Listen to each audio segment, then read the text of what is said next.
Hello, this is Mira, and today I'm going to be talking to you about elevating your customer base by cultivating your dream clients. And this is definitely something that I have learned later in my Mary Kay business. One of the early lessons I heard was that anyone can buy Mary Kay because everyone has skin.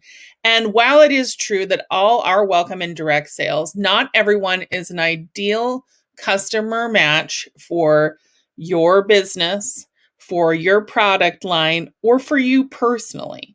So, an ideal customer is your dream client. And we're going to develop an avatar today that puts a face on whom you want. This is particularly important to retrain your reticular activating system, which is part of your subconscious, to sense the pattern you want to attract.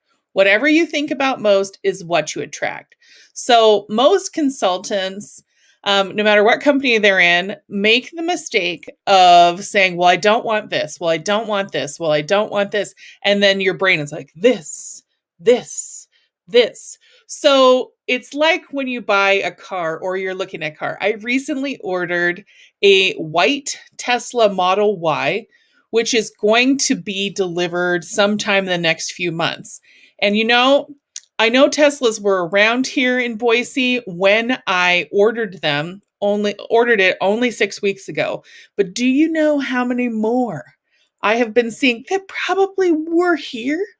But I'm seeing them because I'm thinking about them, because my subconscious mind is looking for Teslas and thinking about Tesla. So let's look at our handout really quick. We're going to do picture in picture. This is fun.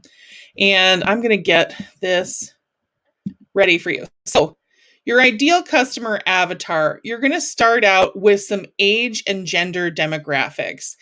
The traditional Mary Kay customer avatar says that an ideal Mary Kay customer is between 25 and 60, and it's a woman. And so if you're in a different direct sales company, a different kind of a product, you may have a different target market.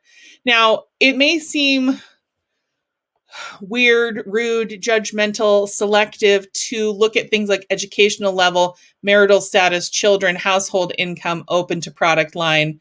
This may seem judgmental, but what these are all indicators of is that these people have followed through on commitments, that they have responsibilities, that they have achieved a certain level of income, which means that they're able to purchase things that are above and beyond their needs, their absolute needs. Also open to product line in terms of they may not be open to anti-aging, but are they open to a natural skincare line? What do they need specifically? Do they need acne? Do they need skincare? All of those things are really important. My ideal customer avatar right now is women in the 35 to 50 zone who have either gone to college, maybe they have a master's degree, maybe they have a technical education, but basically who have some education for the career that they're in, and they're either married or partnered, ideally, and then they have children. Maybe they don't have the kids the same age as mine, but they have them in the same age range. Maybe they have one kid. Their youngest is the same age as my oldest, something like that. So they have school age kids.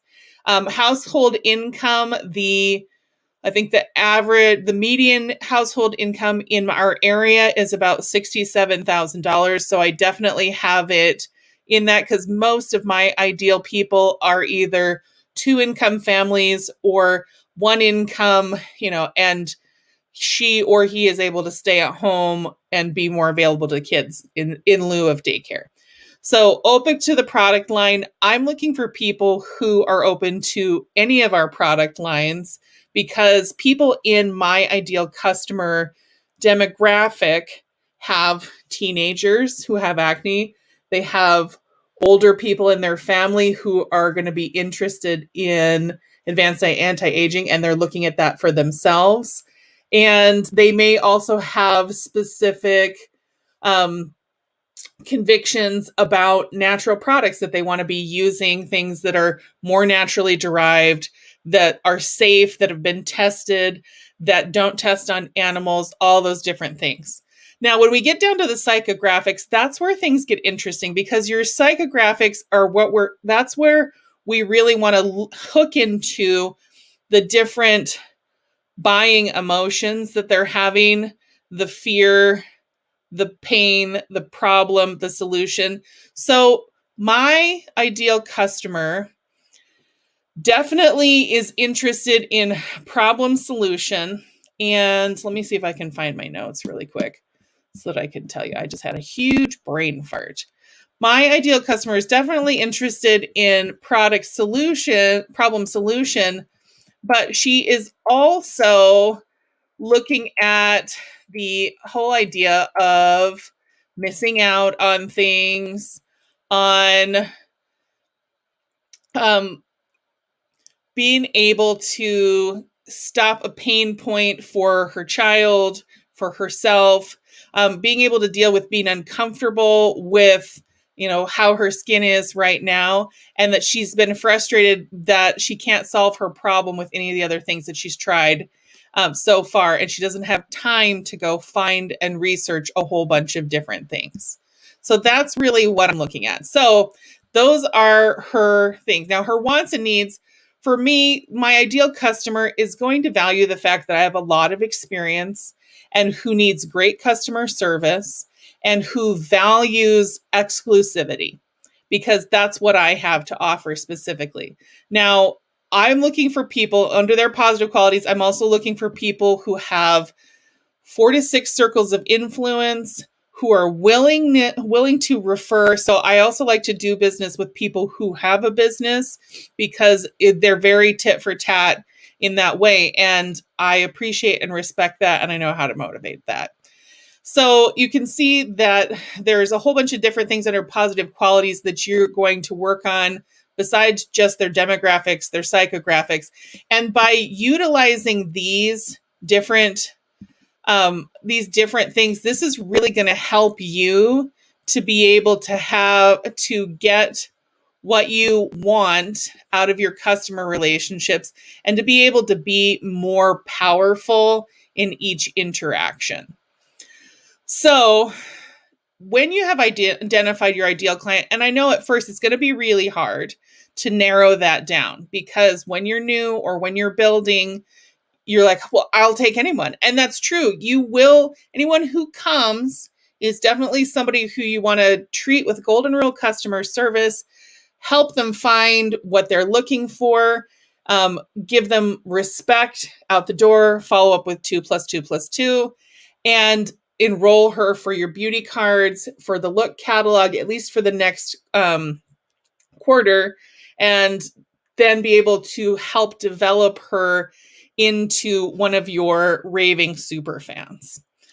So I will say that I feel like when you don't have your ideal customer avatar in place, this is where I see a lot of really talented salespeople get discouraged and quit, whether they're selling cars or insurance or makeup or oils or whatever. It doesn't matter, because we have been told that if we do certain amount of numbers, then we're going to get certain results.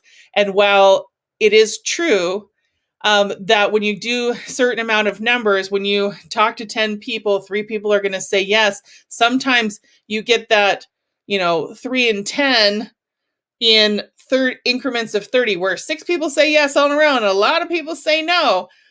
But it also goes up when you're working within your ideal customer avatar.